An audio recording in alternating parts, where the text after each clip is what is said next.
Turning 37 didn't give me the answers. Instead, it revealed a brutal truth.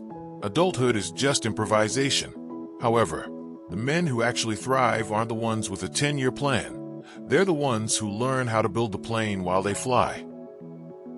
When I was in my 20s, I used to think that your 40s were the age where a man finally had life completely figured out.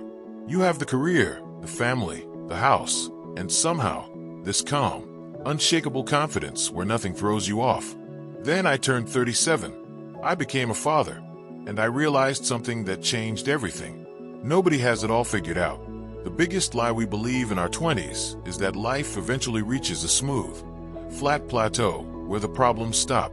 It doesn't. Life isn't a straight line. It's a constant cycle of chaos and order, stability and disruption, peace and challenge.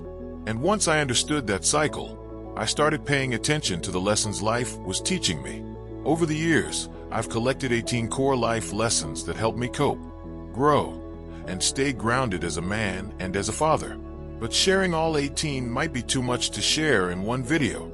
So, I'm breaking them into a 3-part series to make sure each lesson lands in the most effective way possible. Today, I'll be sharing part 1. Whether you're in the thick of fatherhood, navigating your 30s as a millennial, or looking for direction in your 20s as Gen Z, let's dive in. Lesson 1. Life will turn out fine. It's always a cycle of chaos and order. When you're in a season of chaos, financial stress, a sick kid, career uncertainty, it feels like your life is falling apart. But if you look back at your past, you'll notice a pattern. Chaos is always followed by order, and order eventually gives way to a new challenge. I've had experiences that pushed me into deep hopelessness, days with no food, seasons of severe sickness, and moments of overwhelming anxiety. But fighting through those challenges taught me something important. Everything has its seasons. Nothing stays chaotic forever, and nothing stays perfect forever either. Expecting life to be 100% peaceful all the time is a recipe for constant disappointment. Once you accept that chaos is simply part of the ride, you stop panicking when it arrives. You start seeing it as a temporary season, not a permanent identity. Lesson 2. Play the hand you're dealt. We waste an absurd amount of mental energy wishing we had a different starting line. If only I had more capital. If only I started earlier. If only circumstances were easier. If only. I realized that constantly telling myself I'm not in the ideal position, that I don't have the resources, the timing, or the advantages, is a complete waste of energy. The truth is simple. The best thing we can do for ourselves is to work with what we have. Real maturity begins the moment you stop complaining about your cards and focus entirely on playing your current hand with maximum skill and dignity. Lesson 3. Be proactive. Respond, don't react.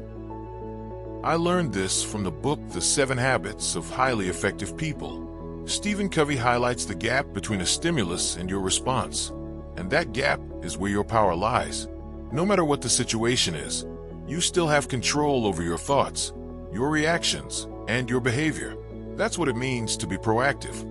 Impulsive people experience a trigger, an annoying email, a crying toddler, a rude comment, and instantly react with anger or panic.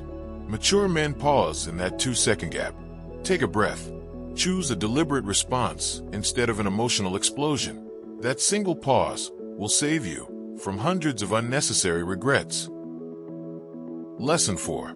It is okay not to have everything figured out. It's normal. If you feel like you're making things up as you go along, welcome to adulthood.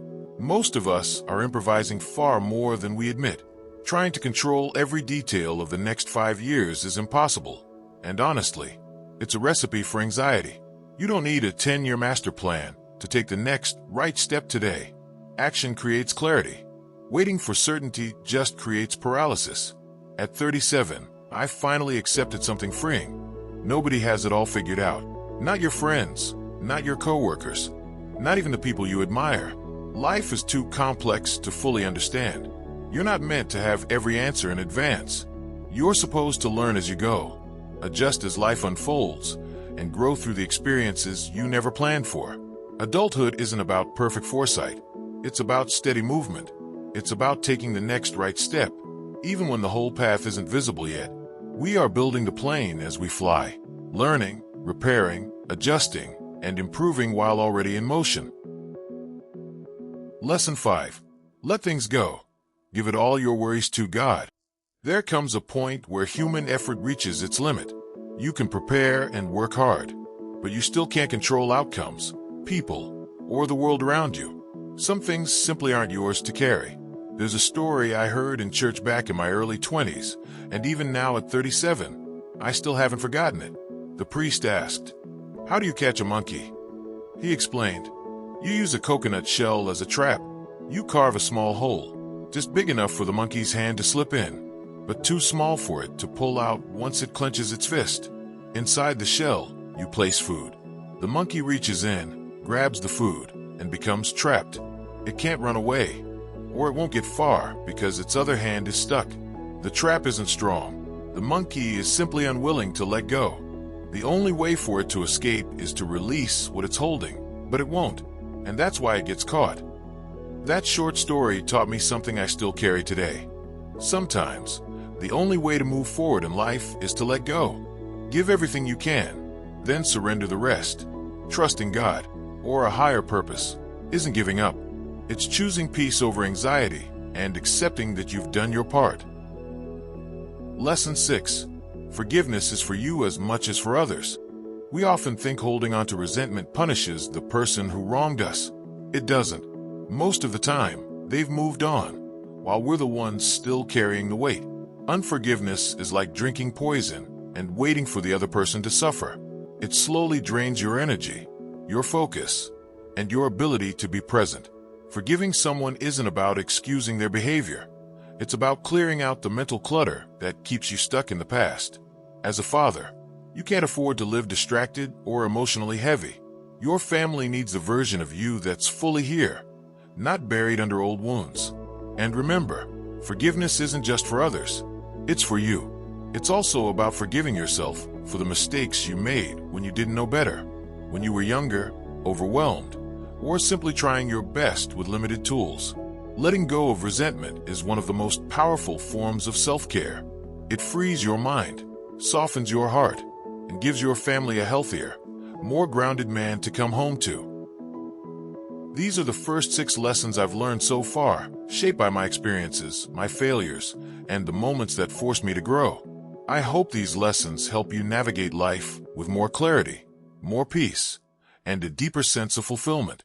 If even one of them gives you direction today, then this video has done its job. Parts 2 and 3 are on the way, and I'll upload them as soon as I can. In the meantime, tap the next video.